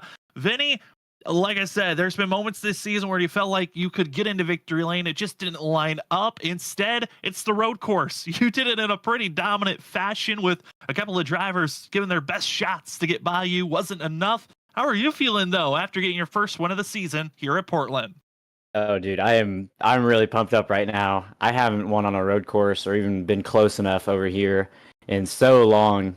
And tonight, I hadn't practiced before the race, really. I ran like 2 or 3 laps earlier this afternoon, and I kind of just expected to be like a 4th or 5th place car, maybe. That's kind of where I've been the last like year or two on the road courses. But then in qualifying, I just pulled a really good lap out. I was really on edge, but I made good speed and I nailed it. And then early on in the race, I knew that Gavin was going to pressure me really hard, and I just tried to really overslow my corners and kind of force him into mistakes. And I think I was able to do that a few times. And I was just able to build enough of a gap. You know, aero I think is super important here, just because it's kind of like a windy track in a lot of sections, and it's got a couple high-speed corners there in the final sector. So I knew if I could just keep him behind me and not give him any opportunities to get to like my quarter panel on any of the corners where he could get an advantage on my outside or something, that I could probably hold him off. But I definitely honestly didn't even expect to win in the fashion that I did tonight. So I'm really happy. Yeah, dominating win from you, Vincent Sora. Fantastic work. Was able to get the pole, stage win, and the race win. How worried were you when you ended up getting pole? You know, going into turn 1 kind of resembles that of Monza's turn 1. How worried were you about the cars behind you and overshooting that turn? I was pretty worried. We were talking about it right before we took the green, and I said that I was like more scared than I've ever been in my life for going down in turn 1. But as far as I could see, it was pretty clean. I think Seth might have missed it because I'm pretty sure he appeared in the runoff on my outside, but I don't know what happened further on back. But yeah, I was just lucky to get through there unscathed, and glad that I could just kind of run my own pace and keep the car clean from there. Well, Vinny, you talked about it. It's been a long time since you won at a road course here in the WSSR VRS Cup Series. July 29th of 2022, Coda was the last time you got yourself in victory lane here. Crazy to see that it's been that long. But how does it feel knowing that you've got this win now? You got, road course win off your chest. We're heading into the rest of this season. You've been one of the top drivers up front each and every week. What's your confidence level knowing that when we come off of this off week that we're heading to Darlington as well, heading to Las Vegas and Bristol, we're seeing you so strong? Yeah, first off, that stat is crazy. I'm glad that you're always the stat man on top of it, because I love that type of stuff, and that's pretty nuts that I haven't won since then. But yeah, my confidence is really high. We're getting a refresh, so I'm interested to see how these cars drive now. Hopefully I still have the speed that I have. But going into Darlington, I think that's honestly probably like my best track on iRacing for some reason. I dominated there in the trucks a few weeks ago, and last season when we came here, I had to start really deep, but I clawed my way up through the field, and I think I ended up finishing second, but I was kind of hunting. I think it was James down at the end. So a few things just didn't fall my way, but yeah, I'm super confident, hoping that the refresh kind of leans in my favor, and hopefully I can get a few more wins at the coming tracks. Well, we cannot wait to see how you're going to perform at those courses, Vinny. But before we let you go, the floor is now yours for any other shout-outs. Yeah, definitely just everybody in here for racing me clean, all the lappers for letting me by when they had the opportunity. Shout out to all the guys who showed up tonight. It's a road course that's fairly new, and I'm sure a lot of people had to buy it pretty late this week. So I'm glad that we had a good car count. Shout out to all the admins over here that make it possible. You guys for broadcasting, and then my team at Nightmare Fuel. Well, that will be the 51 machine of Vincent Sora from Nightmare Fuel. Congratulations on this win, Vinny. Enjoy it, and good luck prepping for Monday night, and cannot wait to see you with the new refreshed next-gen car in 2 weeks. Thank you, guys. Have a good one. You too. As we head from victory lane, we go down to second place to talk to the 75 of Gavin Rogers, get his thoughts on this evening's course. Gavin, congratulations on a top three run. You were challenging up there with yourself, Vinny, as well as Christopher Norris. How are you feeling coming away with second here tonight? Not great. Obviously, I kind of come into these road course races expecting to get a pretty dominant run. They kind of seem to be my wheelhouse, and unfortunately, I just kind of got beat tonight. No real good excuses for it. I seemed like the tires would wear a lot more than what I'm used to. I kind of burnt up my front tires. I was taking it kind of easy at the beginning there, just hoping I could get a mistake out of the guys in front of me. After I tried to make a move on Vinny and ultimately lost the spot to Norris. So that point, I was just trying to take it easy, just hoping a mistake would happen in front of me with those two. And unfortunately, I could only get one out of Norris, and Vincent was just real fast on the long run. It seemed I didn't do enough practice to know that the tires would wear like they did, and unfortunately, I got a P2 finish out of it, which isn't bad. But yeah, props to Vinny on a good one, and hopefully we can do better. Yeah, Gavin, it was an unfortunate second place for you, but still a very strong run nonetheless. I mean, you've had the past three races have been extremely good finishes for you. You were third 2 weeks in a row, and then a second this week. I mean, this puts you still. I mean, we'll have to see the points after tonight, but pretty dominantly still in the points lead. I mean, are you still? How are you feeling for the rest of the season? You still feel like you've got a win coming your way on an oval? I hope so. I don't really know at this point. It seems like I can't really do much anymore. I feel like I've got speed, just can't really seem to have the luck or fortune or just speed at the end of it to really pull it off. I'm just gonna have to look deeper into the details and hopefully I can find something. This rest of the season seems to be okay for me, but I know these guys are also really good at some of these tracks. I know Vincent is really good at some of these upcoming tracks, so just gonna have to hope things can kind of play into my hands and see how it goes. Well, we saw that you were within about 2 to 3 seconds of Vincent Sora, but coming to the line, you fall all the way down to being 6 seconds behind him. Gavin, what happened there late on the front stretch coming to the end of this race? Oh, I hit the curb wrong, just trying to get everything out of it, and kind of lost it. And at that point, I just kind of gave up and stopped at the start finish. Uh, didn't mean to really be petty or anything. Just wanted to get out of the car as soon as possible. It was a long race. I had a road course race yesterday at Coda, which was quite a long one as well. So I'm kind of beat. I got work tomorrow, so just trying to get out early. Well, enjoy this time off, and we can't wait to see what you got in 2 weeks. But before we let you go, the floor is now yours for any other shout outs. Yeah, just want to shout out everybody watching, all my friends and family.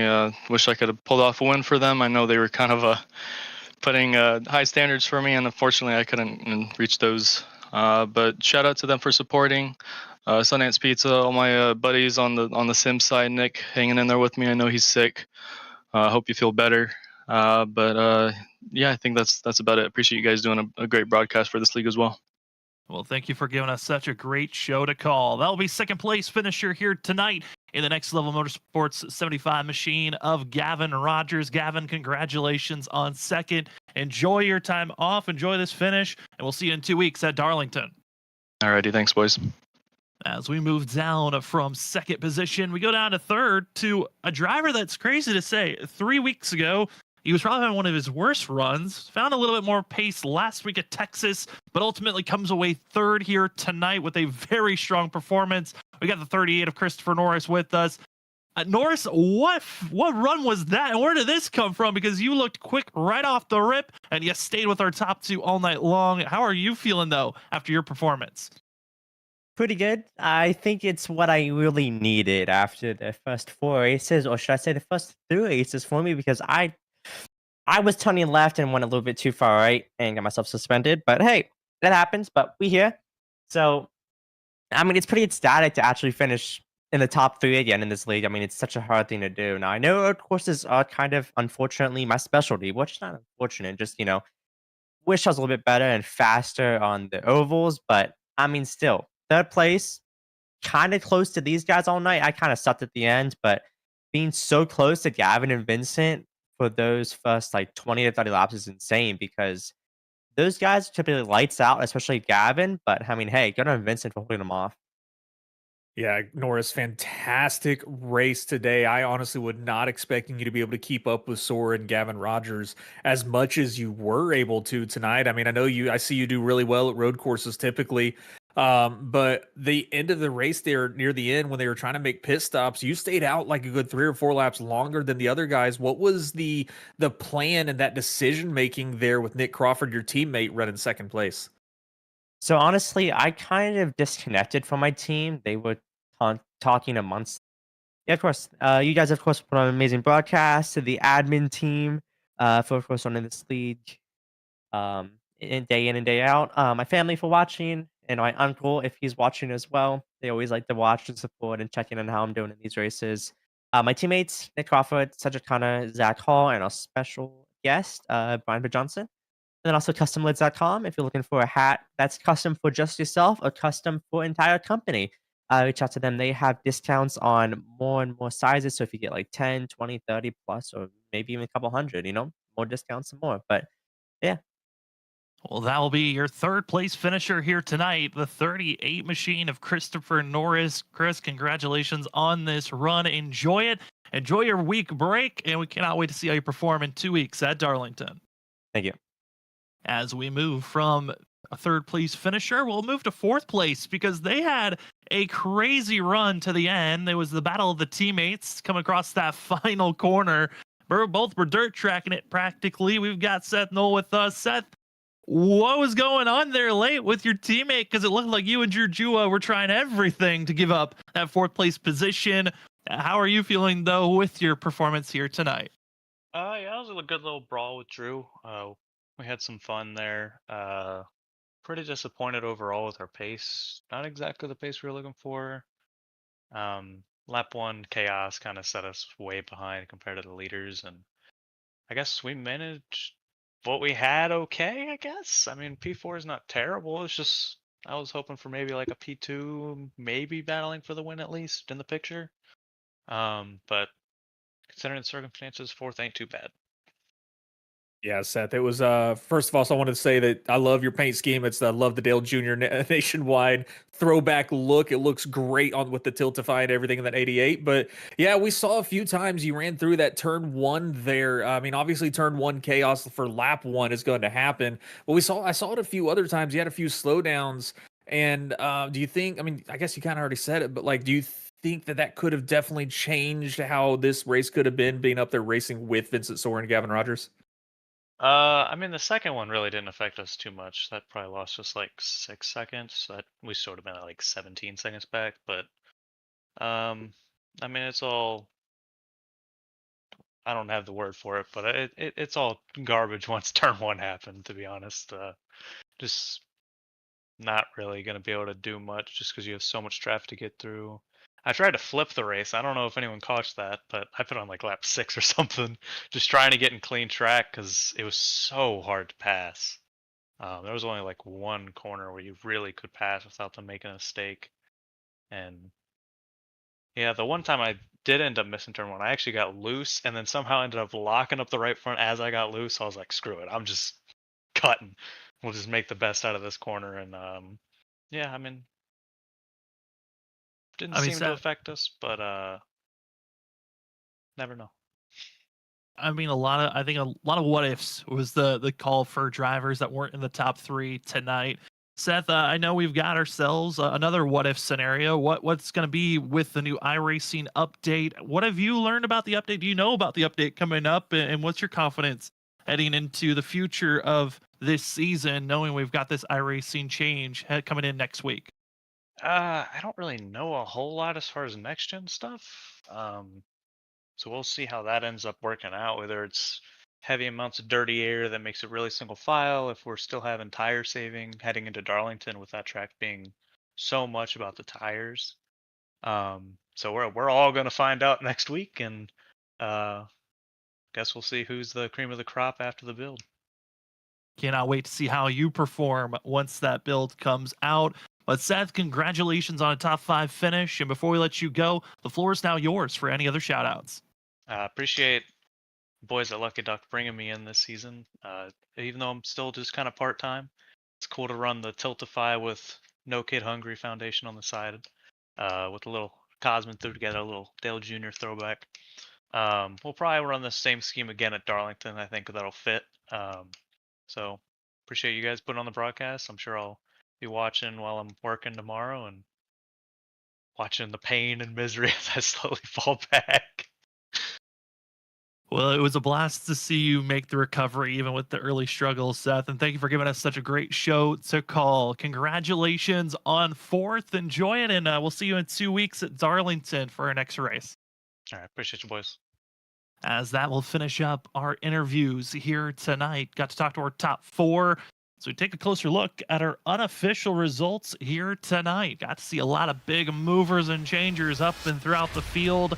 But our top 3, they stayed where they qualified. 1, 2, 3. It's Vincent Sora, Gavin Rogers, and Christopher Norris.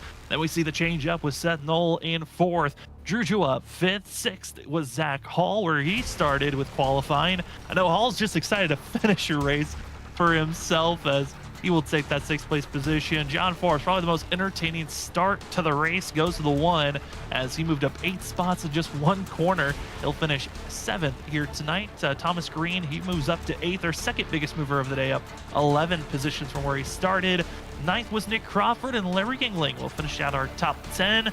Our Whiplash SimCam's biggest mover of the race gives a 12th place finisher in the 28 machine of Brian P. Johnson. Congratulations to Johnson, moving up 13 positions from where he started here tonight. It was a fantastic run for Brian P. Johnson, making that 13th position get a climb. But I know one driver who was not the happiest with his run tonight, Shane Terrian, finishing back in the 16th position. I know he said earlier before the race started he thought he found some speed, and I think that was just a little bit of he got into the wall on the backstretch early in the race and caused some damage. So I think that had something to do with how far back he fell. But unfortunate run from him. Still a strong finish though in 16th, still over half through the field. But Samuel Garcia, another driver, shockingly get another 20th position. He's been doing a lot better this season. It's great seeing his performance improve each and every race. Also want to give a shout out to GT Rosari, one of the drivers that decided not to qualify. He moved up 10 spots, started 31st up to 21st. Great job on his part. I know he's got to document his fall through of drivers getting by him. For Pete Tart, Kyle Rochelle, Mark Morales, Ben Keeney, Manazzi Major, they cannot wait to be back out there on track. But what track will we find and what vehicles will run at these courses? We'll be back in 2 weeks at Darlington with the new patch being put in. How will the cars run? How will the tires be? Like we heard from Seth Knoll, what will the air be? Now, there's been a lot of talks and changes of a lot of different dynamics changing with these vehicles. We can't wait to see how those changes affect the rest of this regular season. But before we see that big iRacing change, we got ourselves a championship race where we get to crown a champion. You cannot miss it. You don't want to miss it. The points within 6 points is our top 3, and really they're the mathematical rest to see who will have the championship. It is between Jarrett Talmadge, John Forbes, Vincent Sora. Who will hoist the Season 8 championship for the ISRC Lariat Productions Truck Series? You'll have to find out this upcoming Monday. They head to Kansas for the championship race. It is a jam-packed pack racing track we're heading to. All the drivers feel very unsure of what we're going to see there. But I got a feeling we're going to see some pretty crazy fireworks between the championship 3. You don't want to miss it, but we'll be back here in 2 weeks for Darlington. But Richard, before we jump out of here, any final thoughts from us racing here at Portland? I will say this is going to be probably a great track for many leagues, including this one to return to. It provided some fantastic racing, a lot of small groups of drivers that were able to stay around each other, and just that unknown and chaos of turn 1 made it for a very entertaining start to the race. This track is definitely one that we'll have to return to, and I mean, if you haven't raced it on the sim, I mean, I'm definitely going to try it here soon. Go and test it out. This was a great race to watch, and a lot of drivers showing some great speed, like Vincent Sora getting another road course win after so long of a drought. Yeah, tonight really did prove that Portland gives great racing action in real life and on the virtual side of things. Thank you to everyone that joined with us this evening. It was a pleasure to give you the call for Race 5 of Season 11. here from Portland International Raceway for the WSSR VRS Cup Series. For myself, Sam Dyer, for Richard Wolsifer, as well as for Robert Moyer Jr. and everyone else a part of the Freaky Fast broadcasting crew, we want to say thank you for joining with us on your Wednesday night. It was a pleasure to give you the call of this evening's race where Vincent Sora got himself back into victory lane his first time this season. Enjoy it for that 51 machine. What changes will we find? We'll have to see here in 2 weeks. But if you can't wait for Darlington in 2 weeks, we have a championship race. Is it the past champion of Vincent Sora that will hoist the championship? Will John Force become a 4-time back-to-back champion? Or is it time for the future of Jared Talmadge hoisting the championship for the first time in the ISRC Truck Series? You're going to have to wait and see. Monday is our next broadcast. Who hoists the championship? I have to find out. We cannot wait for it for our next Freaky Fast broadcast.